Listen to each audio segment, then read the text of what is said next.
আমরা আইসিসিকে মেল পাঠিয়েছি এবং আমরা সাথে সাথে তাদের কাছ থেকে একটা মিটিং করার জন্য তারা আমাদেরকে বলবে খুব তাড়াতাড়ি। সেখানে আমাদের কথাগুলো আমরা এক্সপ্রেস করব। আপনারা জানেন যে আমরা ক্রিকেট বোর্ডের যারা আমাদের ডিরেক্টরস আছেন সবাইকে নিয়ে দুটো মিটিং করেছি এই সিদ্ধান্ত নেওয়ার আগে, এবং দুটো মিটিংয়ে আমরা সিদ্ধান্ত নিয়েছি সেগুলো আপনারা অলরেডি জানেন যে আমরা এই মুহূর্তে সিকিউর ফিল করছি না আমাদের টিমটা ভারতে গিয়ে বিশ্বকাপ খেলুক।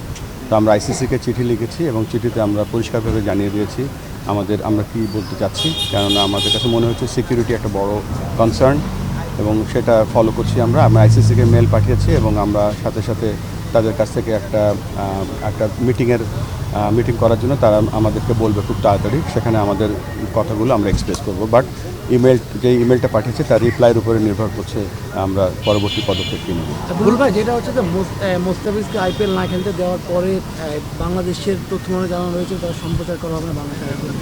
এটা না আপনাদের মন্তব্য? করোনা বা যে কোনো ভাইরাসের এগেইনস্টে ফাইট মানি ব্যাকট্রলের লেফট রাইট। এটা তো ধরেন ভারতের একটা ডোমেস্টিক ক্রিকেট এবং ডোমেস্টিক ক্রিকেটে কার না দেখানো এটা আমাদের সরকারের ডিসিশন এবং এটা আমাদের এখানে আমরা বলবো যে সরকার যেহেতু এটা তথ্য মন্ত্রণালয় সিদ্ধান্ত নিয়েছে, আমাদের পক্ষ থেকে আমাদের এখানে কিছু বলার নেই। তবে এটা ঠিক যে আমরা যে সরকার যে সিদ্ধান্ত নেয় সেটা আমরা সমর্থন করি।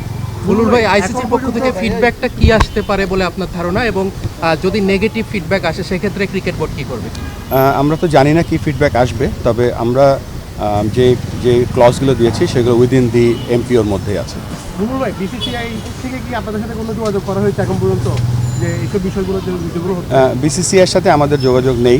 আমরা আইসিসির ইভেন্টের জন্য আইসিসির সাথে যোগাযোগ করেছি। বুলুল ভাই, দায়িত্ব ভারতের ক্রিকেট বোর্ডে বললি আমরা আইসিসি বোর্ডের দায়িত্ব এখন জয় শাহ, তিনি একজন ভারতীয় মানুষ। সেক্ষেত্রে বাংলাদেশের প্রেক্ষাপট না ভারতীয় তারা কি বিষয়গুলো দেখবে, প্রাধান্য দেবে, কি মনে হয় আপনার? না, এই ব্যাপারে আমি কিছু জানি না। ভাই, এই যে ভারতের সঙ্গে বাংলাদেশের এই যে টানা পড়ে, এটা নিয়ে কি তারেক রহমানের সঙ্গে কোনো আলোচনা হয়েছে বা কোনো দিক নির্দেশনা দিন? না, আজকে তো আমরা শুধুমাত্র শোক বইতে লিখে এসেছিলাম। এই প্রসঙ্গে আমরা কোনো এখনো আলোচনা হয়নি। ভবিষ্যৎ দুদেশের ক্রিকেট সম্পর্ক নিয়ে কোনো ভাবনা আছে কিনা? কারণ তাদের সাথে সামনে একটা সিরিজ। না, এটা তো আমরা তো দু দেশের ক্রিকেট তো এটা বাইল্যাটারাল সিরিজ যেগুলো হবে, বিশ্বকাপে খেলা হবে, এগুলো একটা ব্যাপার, আর বিশ্বকাপে খেলতে যাওয়া আর সিকিউরিটি আরেকটা ব্যাপার। সো আমরা আপাতত বিশ্বকাপের যে ব্যাপারটা আছে সেটা নিয়ে আমরা চিন্তা করছি। বুলুল ভাই, একটা বিষয় হলো যে আপনি একজন ক্রিকেটার, এই যে ঘটনাটা ঘটলো আর কি, আপনি নিজেও একজন আপনার দীর্ঘদিন এই ক্রীড়াঙ্গনের সঙ্গে আছেন। এই যে আপনার ভারতের এই যে আমাদের একজন প্লেয়ারকে বাদ দিয়ে দেওয়া আর কি, এটা আপনি প্রতিষ্ঠান হিসেবে ঠিক আছে, আপনি ব্যক্তি একজন ক্রিকেটার, আপনার আহত হওয়া, বাংলাদেশের অধিকাংশ মানুষ আহত হয়েছে, মানুষের একটা ভালো প্রতিক্রিয়া জানতে চান। আপনি যেহেতু এটার সঙ্গে আছেন, আপনি নিজেও একজন ক্রিকেটার, একটু যদি বলতেন। না, দেখেন, মোস্তাফিজ আমাদের দেশের অন্যতম একজন খেলোয়াড়, আমাদের ইতিহাসের অন্যতম সেরা ফাস্ট বোলার, এবং আমরা এখানে ফারুক ভাই আছেন, খালেদ মাসুদ পাইলট আছেন, এখানে অনেক ক্রিকেটার্সরা এখানে আছেন। ক্রিকেটার্স যখন খেলতে যায় তখন তার মান সম্মান নিয়ে ক্রিকেট খেলে। সো আমরা সকলে যে ক্রিকেট বোর্ডের কর্মকর্তারাও যারা আছেন বা ইনক্লুডিং মি, আমরা এটা ভালোভাবে নেই না কখনো কোনো ক্রিকেটারকে যখন কোনোভাবে অমান্য করা হয়।